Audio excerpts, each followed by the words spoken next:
So he's kind of like liberated, I guess. Well, it's quite opposite from me because I grew up in a very conservative family. And since it's in Dubai, it's kind of a Muslim country, and I grew up in Christianity. So the culture in the Middle East is kind of similar here. The man or the guy is always taking charge or taking care of the family or the relationship. But right now, since we're still boyfriend and girlfriend, I don't really have much expectation. It's a very important thing. It's a big thing in a relationship that you respect your cultures. Sa atin, since we're Filipino, sanay tayo na we celebrate even birthdays or kahit small things na kunyari, graduate, may celebrations, di ba? Nasanay na tayo. Pero behind that celebrations naman, yung pinaka gusto naman talaga natin are those moments with them.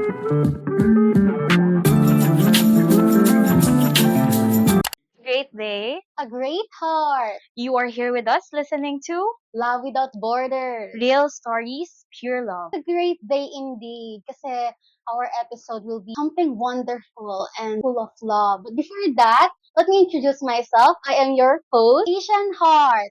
Hello mga pretty little babies. I would like to introduce myself, Sophia Hart. Alam mo, tama ka dyan, Heart. Today will be very exciting dahil may mga makakasama tayo today and our talk will be very wonderful. Ayan na nga, naghihintay na nga sila, no? So this is Al Sanchez. I'm 22 years old and I'm Filipino citizen. My name is Andrew. I'm 28 years old and Syrian. We welcome you guys sa aming new episode of PODKASERYE, Culture, Common Context. And we will talk about courtship and marriage sa aspetong kultural. Gano'ng katagal na po yan? So we met like 2023, I guess. So we've been together for at least 2 years now. Met at work, so we started work together. We were basically batchmates. So we were colleagues for a while until things started to happen. Aww, that's so sweet. Love pala sa work. Yeah, over yung feeling. Ganito pala yung feeling na may napapakinggan kang love story ng iba.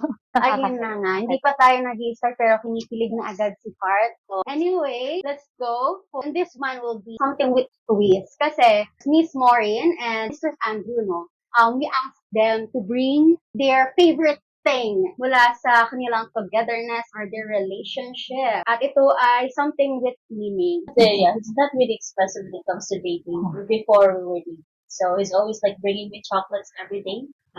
Yeah, going in and outside work. He's always coming after me. Even if we're together, we're batchmate actually, but our time difference is like 3 hours. He's out by 6 a.m. and I was out by 11 or something. But he's always waiting for my work. So yeah, So your love language, Andrew, is acts of service. yeah, it's not really That the can't be seen, but But if you guys are asking about the gift, Yeah. actually it's already gone. So I was Oh. eating it. nailabas na. Wala na. You, Andrew, what's your favorite gift or thing? My favorite thing, I brought it right here. Oh my gosh. How do you guys handle the getting to know each other's stage? So getting to know Em was kind of awkward because I'm introvert and it was hard to adjust to people whose first language is not English. So we basically got to know her through mutual friends. We were friends group, so we started off as friends. That's basically how we got to know her. He's very like exclusive about himself when I'm quite the opposite. Not really. Like not really outgoing, but yeah, we're quite different in some factors, but he always makes way to talk to me. Parang ano, no, kahit may challenge, even if there's Yeah, a challenge. Yeah. What are you willing to do? There's no barrier when he really wants to be. It's a kind of, ano talaga, very opposite talaga, knowing that both cultures have their pre-existing version. Pero sabi nga ni Miss Maureen earlier na in love, kayang tanggalin yung barrier na yan.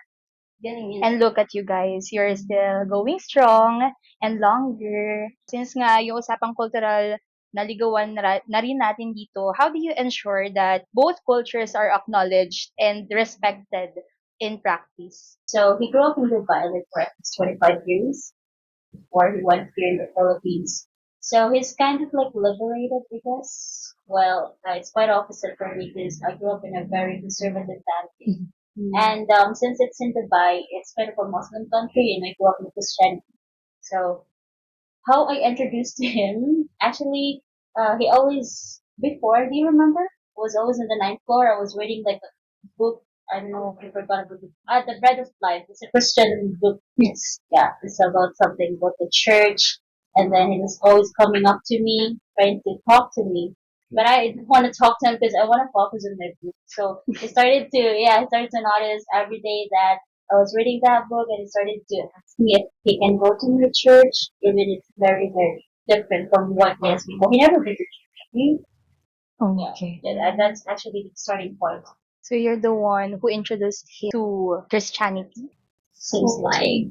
Actually, medyo nagulat ako doon and nakaka-touch kasi that's something na hindi basta-basta siyang kayang i-let go, especially if like magmula ka sa country na focus sa ibang klaseng religion. I tried as well to ask him if he can go with me, just to introduce sometimes he's not acknowledging it until time goes by. Yeah, I refused it a couple of times. First few times, yes, I said no. It's not for me. But I was curious because she was always reading, my daily bread. Like, what is that? The recipe book? Or And I think isa rin talaga sa culture of being a Filipina is going through or being in a conservative family. It's very hard. I can relate to you. And ayun, especially na there are times na mas lamang yung culture, thus their love wins. Pero what if naman is isa sa inyo is sanay na makipag-communicate, pero yung isa is sanay na iparamdam lang na there's something wrong? What are the common misunderstandings and adjustments you face in doing so? If the one is communicative and the one is just, silent treatment. It's just that we're suing a lot. You know, girls, we're always like plumbing up things that we felt. So as long as we can bear it, we're not even showing it unless we're showing it for us to see it. So yeah. Actually, No. he knows if I'm not Okay. we Yeah, had you will that know. bit. she will show it. Okay.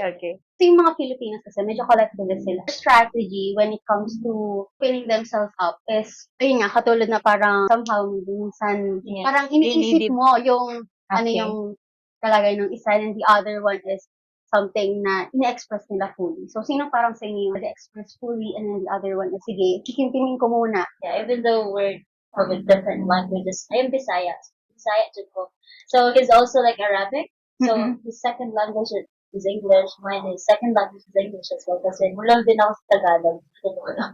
So, mas ano po yun. Usually sa simula ng relasyon, dun lumalabas talaga yung differences, and dun nagsisimula yung mga misunderstandings ng mga couples or in relationships. So for this part, can you share a song that best describes your partner or even your love Pero story? this is with a twist din. Kakantahin nila. Joke lang. We don't have a specific song, but if there is, I guess you guys familiar with "You're Still the One." Are you? So yeah, that's it.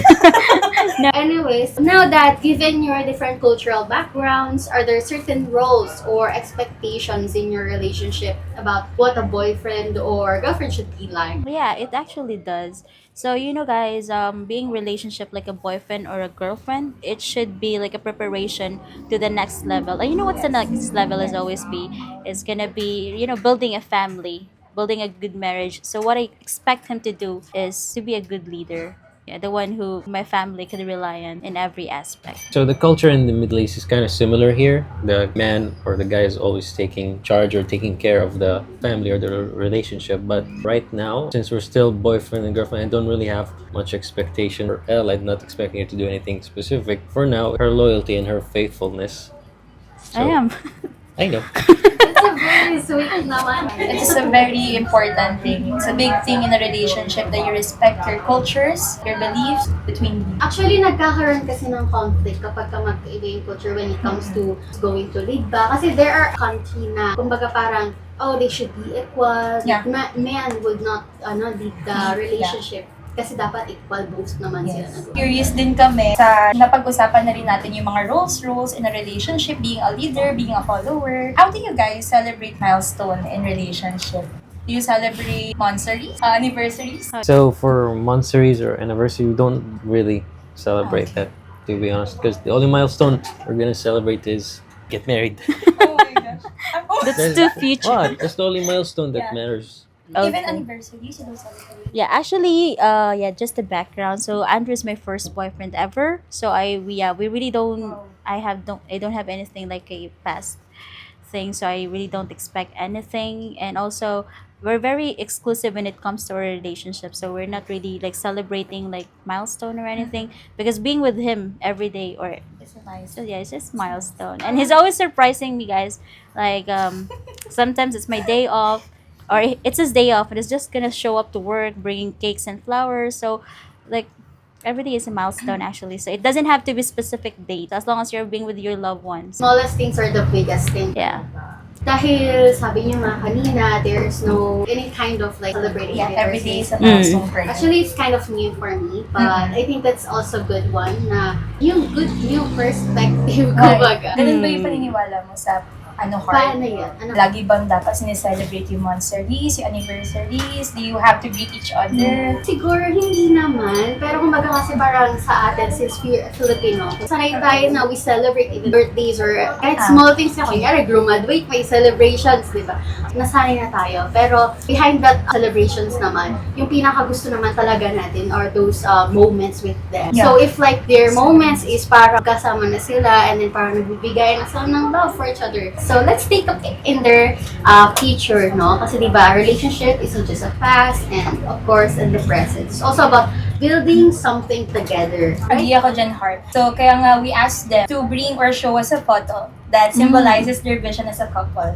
Super curious kami kung anong klaseng pictures, if meron. Yeah, of Let's course we show have. them. Oh my What gosh. picture is that? Lang, cute naman sa Hong Queen. Ay, sama ba? Hindi. Disneyland. Can you tell us more about the picture? What's behind that? Yeah, there's actually a good story about it. So this is actually a picture on my birthday. So it was a surprised birthday actually. So I didn't expect that he's gonna take me to Hong Kong, because after work he just said that, okay, let's go. Come to me, and we're gonna go to the airport. Then I don't know what to do. I don't have anything with me. I just have my ID lace and my work bag. That's all, and a Vicks. If you guys familiar with efficacent, you know. Basta tumatanda na tayo. So yeah, yun lang yung dala ko. And then I was so happy because it's my first time out of the country and it was with him. But since we are actually, I'm from a conservative family, so we're really not allowed to stay out of the country together for a longer time. So we just take at least a break for like a day and then umuwi lang din kami agad. Balikan. Yeah, balikan lang siya. And then a good thing is before he did that, he also asked permission from my parents. Fortunately, they agreed with it.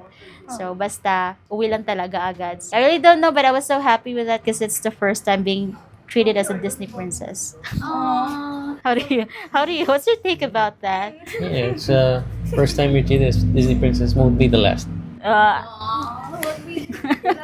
Kanina parang pinag-usapan lang natin yung mga mansurigan ng mga anniversary. Pero grabe naman pala yung mga little moments nila. Parang talagang literal na big things heart. Speaking of the future, ano naman yung priorities niyo bilang couple? Pwedeng in short term or long term, what are the goals that you want to achieve together? Long term is obviously to get married, then build a family and Hindi get ako papayag settled. kung hindi doon. Charot Yes. lang. There is a plan. So yeah. That's the most important thing. There's a plan. He actually met my parents na last year, I guess. So he already asked for their blessings. If the Lord allows it Yeah. for us to It settle always the abroad, Lord then will. we can go for it. So it's always the Lord wills. We don't know what Our- the future holds, yeah. but we're always relying Our, what. our time frame is maybe the end of this year or beginning of next year. How about shorter? Pwedeng personal or like for the both of you? Well, for now, we're focusing more on spiritual growth. Still in the beginning of my journey, so still ongoing, work in progress. Work in progress. Yeah, because we really honor the marriage or marital things, Parang ang ano naman, like, hindi ko naman sinasabi na smooth, but it's like something na, kumbaga, they really are both growing. Yes. Minsan kasi dito yung mga couple, kumbaga, parang dito nagkakaroon ng conflict lang naman, especially with the short term and the long term, depending din sa cultures nila, no? Kung ano yung pinanghahawakan nila. Parang hanggang kanina talaga, like yung sinabi ni Miss Maureen earlier, in their love, it always wins. It conquers every barrier. Until now, we see talaga na talagang napaninindigan talaga yung ganon. We're always helping out each other, like boosting each other's confidence. Because sometimes you can't deny those rejections, those closed doors.